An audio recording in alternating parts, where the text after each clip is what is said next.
I majored in the liberal arts in English literature, for that matter.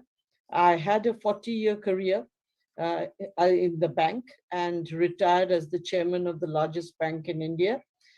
So a 40-year long career with them. After which I took a little bit of a break and I was more on the non-executive field when I got offered this job as the CEO and chairperson of Salesforce India, which is, as you know, a pure Silicon Valley tech company. So for a English literature major, having been in finance for so many years and then getting into tech, it's a very winded kind of journey, but it's been highly interesting. And frankly, in whatever I have done, whether it be in the bank or whether it be in Salesforce right now, I find that technology today is the backbone for every single thing that we do. And without technology, there is no way that any kind of business can really and truly flourish. And not only that, without technology, we won't even be able to take away the distinction between the haves and the have-nots. If we have to bring about equality in society, technology is really the main enabler. So I think, that's enough of an introduction, but thank you so much for having me on the panel. Thank you, Arundhati. That was a great beginning. I'm wondering, Gargi, would you like to go next? Sure. Yeah, my pleasure. Hello, everyone. I'm Gargi. I'm the CTO for IBM India, South Asia, and the director for IBM Research. After the non-linear traversal of Arundhati's career, I think mine has been pretty linear in that sense. I graduated as a computer science major. I joined research because I loved innovating and doing deep thinking. However, and I joined as a researcher, right? So really, I've actually seen how research develops from prototypes, lab experiments, failures, all the way into the hands of the business to make multi-million-dollar impact. So I'm a passionate technologist, and I'm really looking forward to sharing my experiences here with all of you. Thank you so much. Rohini? Hi. After following the geographic simile here, I'd say mine is probably more zigzag than a linear one. I began my career in R&D after my PhD work, and I was way back into research at AT&T Bell Labs in the mid-90s. After about a decade in research, I began to think about the business world, to say, who cares about all these great innovations that come out from labs, and how does it really become into the market? So I went back to school and then entered the world of business. Spent a few years in strategy consulting at BCG and IBM, and then said, you know what, tech is the place where everything is really happening, so I need to go back into tech. So I took that zigzag path and went back into tech. Was the CTO for a microfinance company for a little bit, and now I'm with Microsoft. I'm the National Technology Officer for Microsoft in India, and I work with industry bodies, government, etc., on strategic areas in technology. I love it. Everyone's come to the same place, but through a different route. Rucha, I would love to hear from you next. Thank you. Thank you, Michelle, and thanks for having me here. What an exciting panel and panelists. So very glad to be here. Rucha and Nanavati, I am going to go with Gargi's way of describing it. It's been fairly linear. I have not done a lot of zigzag, though across the globe I have done a bit of zigzag with my career. But I'm an electronics engineer and fell in love with computer programming in last year and have never looked back. I usually say that I'm the girl who codes. There's an organization, if you guys know, the girls who code. Started with a company in India called Zensar. Now it's called Zensar, and then have had the opportunity to work in various industries in technology, which has been very, very interesting, from banking to asset management to companies like Motorola. They were quite diversified, and now went through retail, grocery in US. And just moved about 6 months ago, just about completing 6 months now, back to India from US, and working with Mahindra. Talk about diverse set of businesses. I mean, we're in every sector, every industry, that you can think of, from traditional manufacturing to e-commerce all the way, right? So, and everything in between, sustainability type companies, or you know, you name it, we have it, aerospace, automobiles, everything. So it has been a very interesting journey.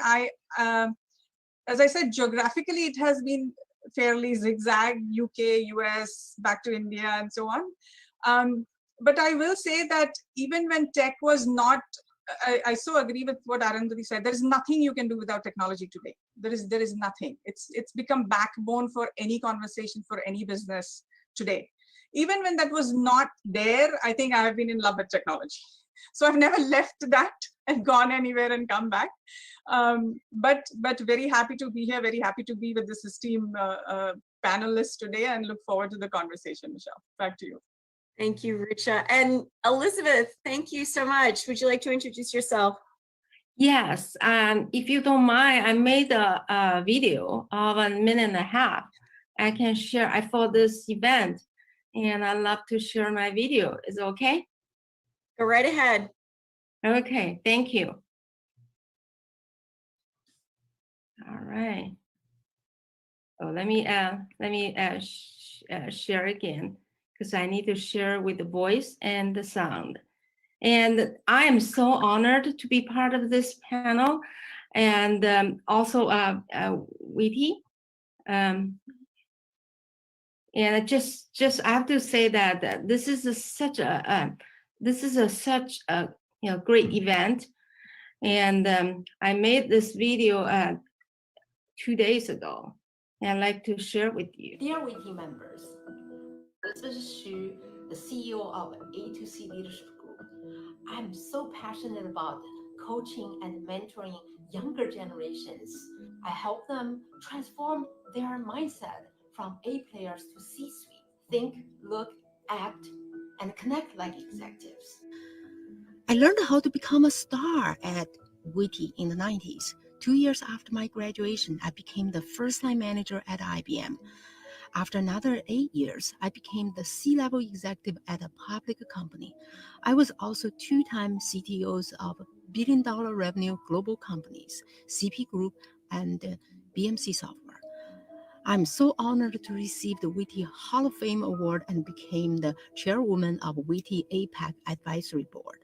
I also taught classes at Stanford for 6 years. I'm currently the innovation advisor at MIT and a guest lecturer at Stanford University. I'd like to share the 4L, my goal of life with you. To live to my full potential, to love people around me and help them reach their full potential, to learn continuously, and to leave a long-lasting legacy. I wish all of you to reach your full potential, have a great life and a career. Dear Witi members. Thank you, Elizabeth. Thank you so much. So this is an incredible introduction of all of you. I love the story about how you've all taken a slightly different path and have been incredibly successful in technology. At Witi, of course, we're focused on empowering women, racial equity. That's really the cornerstone of who we are. So today we'd like to talk a little bit about what you're seeing in the tech sector for women, especially, and as you think about your own region in the world, India, for example. I would love to get a sense for you on what you think the future looks like for women participating in the tech sector. So we'd love to start with Rohini. Would you like to kick off and talk a little bit about what you think the possibilities are for women in technology today? And what do you think the opportunity looks like right now? Sure, thanks. I think the current, if you just look at the number of women in tech, it's actually a fairly concerning number, because the number is about a quarter of tech jobs are held by women, which is a number that has not moved in the right direction, and it needs to. And I'll tell you why it needs to, because it's not just about a nice to have a topic that women in technology need to be more represented. Beyond the fact that half the workforce is actually women, women in tech is a much smaller number.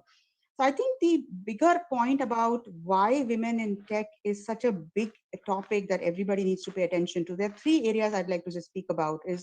One is that every sector of the economy is becoming more and more tech enabled. And Arundhati spoke about that. In fact, what we are seeing is that more tech talent is being hired in sectors that are not even classified as tech, the tech sector. So there is a need for economy, for women participation in the economy that is requires for them to be in the tech sector. So that's number one. Second is that there is a huge talent gap in tech, whether it's India, whether it's around the world. In fact, what they say is by 2024, the demand between available fresh talent pool and the actual availability is going to be about 20x. So there's a huge gap between the talent demand supply. And the third point, which is very important, is for women in tech, is that there is a need for having trust in technology. And when we are seeing things like artificial intelligence and other areas where there is a challenges of inclusion, of fairness and ethics that are coming up, that inherently requires women to be a part of technology in terms of making sure that those aspects are factored in the way these systems are designed. So it's not just a good to have topic, it's actually a very fundamental topic in the way our economies and societies are developing for why women need to be in tech. And it's not a women conversation either. So I'll just stop my thoughts with that to say it's a very fundamental economic and human capital conversation. I love it. Arundhati, you've been in banking and then you came to the technology sector. How do you see the outlook for women as you think about tech? Is it in tech companies, tech organizations, or do you think that there's even a role to think more about technologies that's embedded in other industries? Technology at this point of time has to be embedded in all industries. And I think, if we are looking at women in technology and why we are not having the right kind of numbers and talent, it's because we have to start at the beginning. If you're looking at students, how many of the girl students are being encouraged to take up STEM studies? There's a very simple story I'd like to relate. We were working with this foundation, with this NGO called Agastya Foundation. Agastya Foundation, basically, they are into improving technology education in schools. What they do is they pack in a number of experiments into a mobile van, and they take it to those schools that don't have science labs. And they set it up over there and they teach the students over there. And I accompanied them on one such trip. And we had gone into a municipal school in Mumbai. And the school itself was quite nice. It was done up well. There were a lot of bright students in the class. What I was amazed is that each of these classes of, say, about 35 students had about 27 girls and only 8 boys. Now, I thought that was an aberration because that's not the gender balance in India. But I peeked into another class and it was the same story. So then, somehow the penny dropped. I asked a few of these girls to come and I asked one of them that, do you have a brother? So she said, yes. So I asked him, where does he study? He studies in a private school. He studies in a private school because private schools have the labs. In a municipal school, very often these things are missing. And as a result, what happens is more and more women take up the arts or the liberal arts studies, which are also good, but the number of them who really can take up STEM studies don't get the opportunity. We really need to start addressing the problem at the root and ensure that, sufficient number of women who have the ability and the willingness to study STEM, that they get the opportunity to do that and they are not deprived of it. Now, this is something that, really goes to the very root of the problem. Unless and until we are doing that, going forward, we will continue to have this gap. Because whenever I look at diversity hiring within our organization, and I ask them, why is it that only 1/4 are women? They say that's the TAM. That's the number of people who are available. You don't have that number of people available to enable you to get to that parity that you would love to get to. Now, how much that is correct, I don't really know, but I have seen for myself that, women still don't have the kind of opportunities that they need to have in order to be able to take up these studies right from the school level and ensure that, that parity is reached as early as possible. I mean, you're absolutely right. It's such a critical obstacle. And I think there's been a lot of efforts globally to encourage more women to STEM as part of their schooling and education, even at a secondary level. I'm wondering, Rucha, are there other obstacles that you see beyond, of course, education and training? We've talked about a number of things as we were getting ready for this. Could it be taking time off from work? What about stereotypes? Are there other things that you think of, are these critical roadblocks, if you will, to having women move further along into a tech career? Absolutely, absolutely. And I completely agree with what Arundhati said and Rohini said as well, that you have to start at the very beginning. And I'm actually going to take a step back, even maybe before we put girls into schools, right? I'm talking about Western world where you think there may be more opportunities. The numbers are not as good, but it is, if you search on, do me a favor at some point, search on old Barbie ads. I'm thinking you all know what Barbie is, right? It's a doll, it's a girl doll, perfectly proportioned, impossible type things. There's an advertisement long time ago that says something like math is bad and dolls are good, or something like that. It starts from there. We have to change it very fundamentally, how we allow. I'm one of those people who, when I'm giving gifts to girls, I completely don't want to walk in the pink aisle. Like, I want to go to the engineering aisle and send them, and they probably don't like my gifts, but I always send them that. So we have to start there, give them opportunities to explore something from very beginning. And I think STEM, I believe in Asia in general, the STEM numbers are better than where they are in other parts of the world. But that has to get translated, as Rohini talked about. It's only translating into 25% of women being in workplace. That translation has to be more, and that will be through the policies and governance that is coming. I think the governments are stepping in quite a big way. But our hiring, right? Sometimes I put my foot down and said, I have to take a new one. I will not accept that my recruiting team can't find one woman at least that I should talk to. So these kind of measures that corporations have to take, we all have to take. And the other obstacle that comes in is the letting them come back to work. If there is a gap, we've always, women have always carried disproportionate share of household child caring things. So if there is a gap, we have to either have some policies that allow us to be more flexible when they are going through those periods, and allow them to come back to the places. And I think that's going back to the trust part of it. Come back, and it is very important, because otherwise our AI models are going to be biased if we don't have that, as Rohini said. So it is so important. I think McKinsey has done 3 studies so far that says any company who is focused and investing in diversity is always at a higher chances of making better business numbers. So there is I don't think there is any doubt in anybody's mind. It's just the right mindset from very beginning, and systemic steps have to be taken by all involved. I love it. It's a mindset. And Gargi, what about you? Are you seeing similar issues around obstacles? Anything that you've seen that you think is a way to overcome this lack of pipeline, this lack of engagement, if you will? Yeah, so let me dovetail into that McKinsey study that Rucha talked about, right? So the McKinsey study for India has some numbers, and those are eye-openers.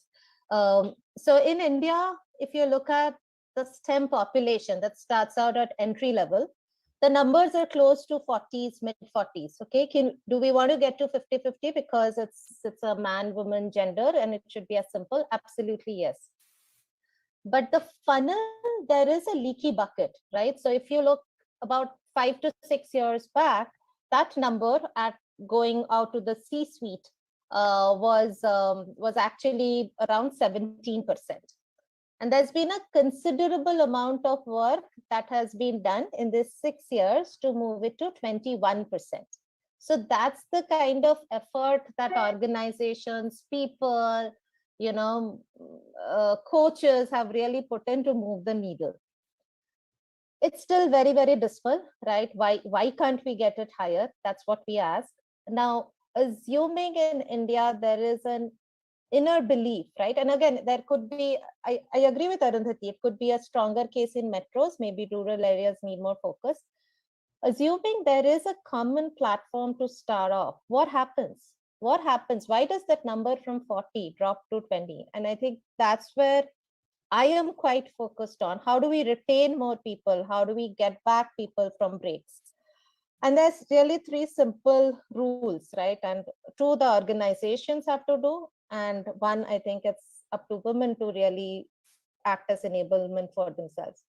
So 1 is provide them all the support, right? All the support during the periods, which could be maternity, could be elder care, could be child rearing. It's very, very easy for me. In a 25-year-long career, a 6-month break cannot make or break you, right? No. You have to do the right things and keeping on top of tech. One of the problems with tech is everything changes, right? I was a C expert. When I joined, it was Java, it's Python. Things change in months, right? So you have to be on top of your reading. So organizations need to support those periods, right? The other thing is enablement of mentoring and coaching. I cannot overemphasize, if women are seeing women go into maternity, get out of the workforce and never coming back, that's a horrible example, right? So we have to have role models thrown at them so that they can see, and when they see, they can believe, right? So, and mentoring, networking, I think, I'm sure Elizabeth is going to talk about it, is so important. I remember a colleague I used to chat with, I used to mentor, she was in a fintech, okay, this is pre-COVID. And the conversations, we were talking on AI, and the conversation she was at that, there were so many obstacles, which she counted. She didn't like the job, it was a management issue, and she wanted to quit, right? That was always the starting point. And my recommendation to her for 3 consecutive months was stay at it, stay at it, stay at it. And guess what? In COVID, when COVID hit, that section of that group that was actually doing risk estimate for assets, grew 10 times, right? Because that was what everyone was dealing with. So there are things that organizations should do. There are things that women have to do to empower ourselves. So organizations, support them, have programs like bring them back to work.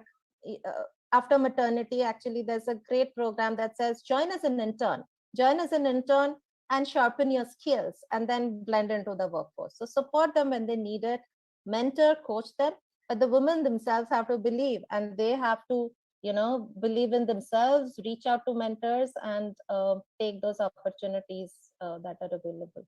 I love it. Take the opportunities. Elizabeth, you've heard a lot already this morning about education, which is right in your wheelhouse. And obviously the impact of the pandemic, we don't really know what globally that means for women yet. We know it's been devastating. And as Gargi and Rucha were saying, how do we bring women back from that? Any thoughts that you have around what you've heard so far around some of the obstacles for women in tech? Yeah, the obstacle of the women in tech in US is less than in other part of the world. And I just recently talked to a few ladies, and they said sometimes in the US, we got overprotected, such as you have like 4 hours of sexual harassment talks for the manager, education for the managers. Manager gets so scared. Manager got very scared to even work with women.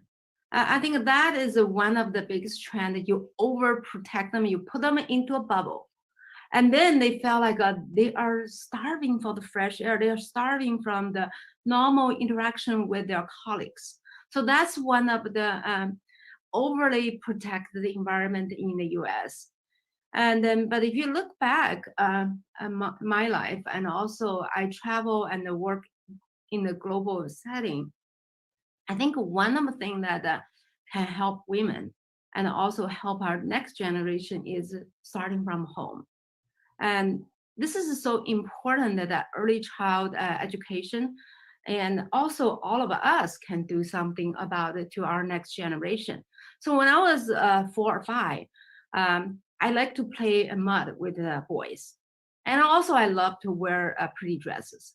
My mom was a math teacher. She always wanted to be perfect. She hated when I came home with the mud in my hand and dresses full of mud.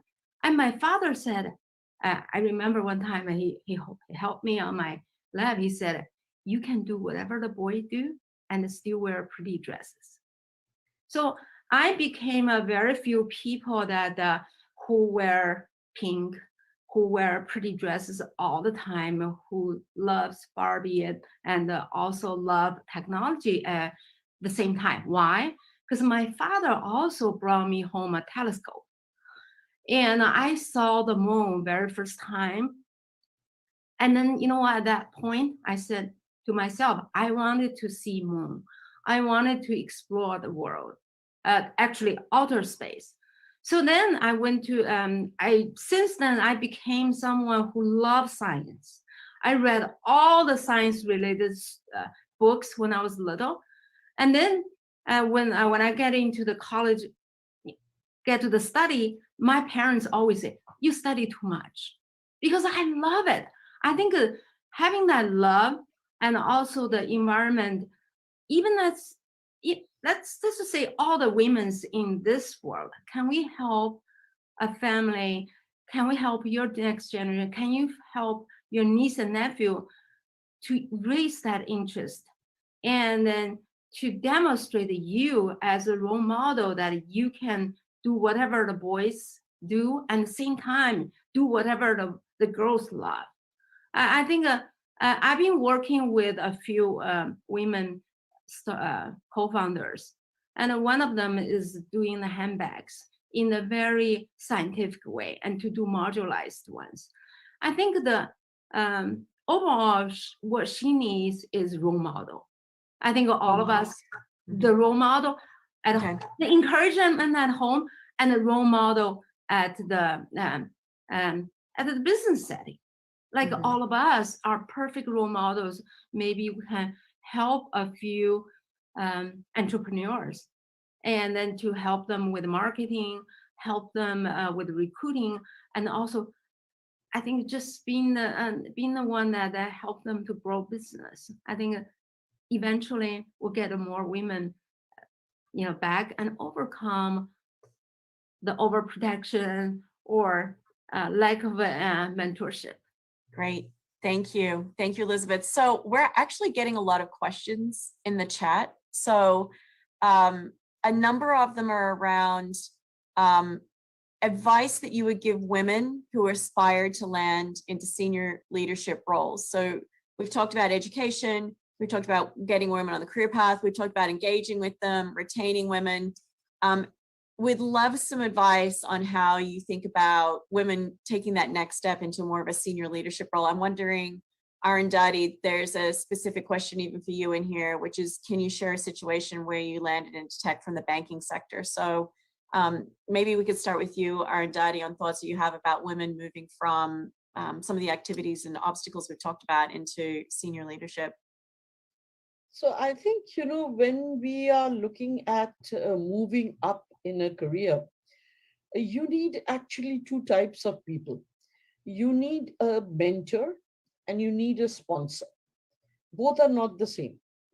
A mentor is actually a person who will be a few levels above you, will be able to answer the difficult questions that you have when you are at the fork in a road and you don't know which one to take and which one is better for you, and will be able to give you that wise, solid advice as to which way you go. However, a sponsor is different.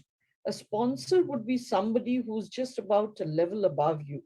And a sponsor would be somebody who believes in you. And therefore, what the sponsor does is push you into the right opportunities as they come. And that is very important for a career growth, to be able to get into the right opportunities. I think women have a problem in networking because, they're balancing career and family. As soon as their work is over, they're rushing back home. They don't have time for, checking out what is coming up, what is becoming available, which careers or which career move seems to be the best. They lose out on a lot of these things. But if you have the right sponsor, that sponsor will bring that information to you. So at least in my life, I have found that having a sponsor and a mentor and separate people to do this for you is something that's very, very useful. It gets you on a career path that's on a fast track, and it really helps you get up there and get the right opportunities.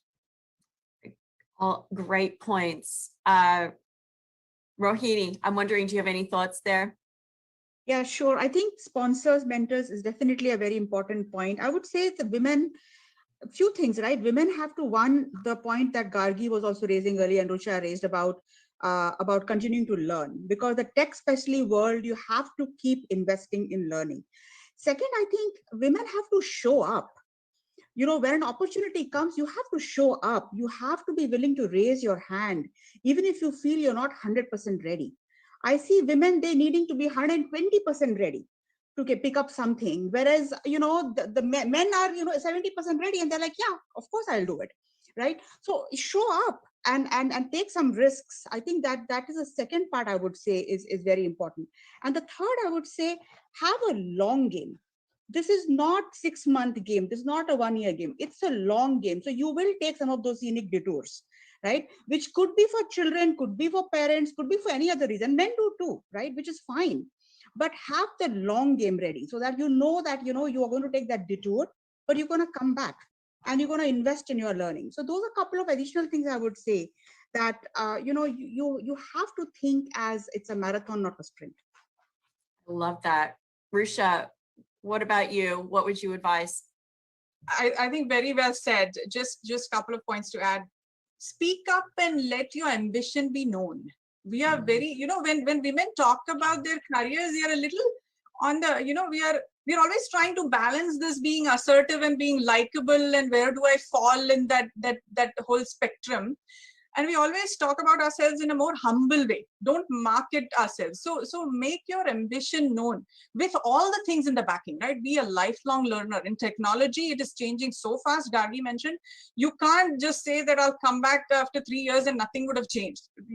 3 months, things are changing now. So we have to have that mindset which comes with this. It's a long game. Have the long game in mind. But the only point I want to add to everything that has been said is, make your ambition known. So people aren't mind readers, right? People can't read your mind. You actually have to say it for it to be real. I think that's great advice. Yes. Thanks with the hand up. You're great. So thank you. Yeah, I mean, I think all the points have been made. I can just, summarize what usually 3 things that I look for. The first one is about, and my story said, right, stay at it.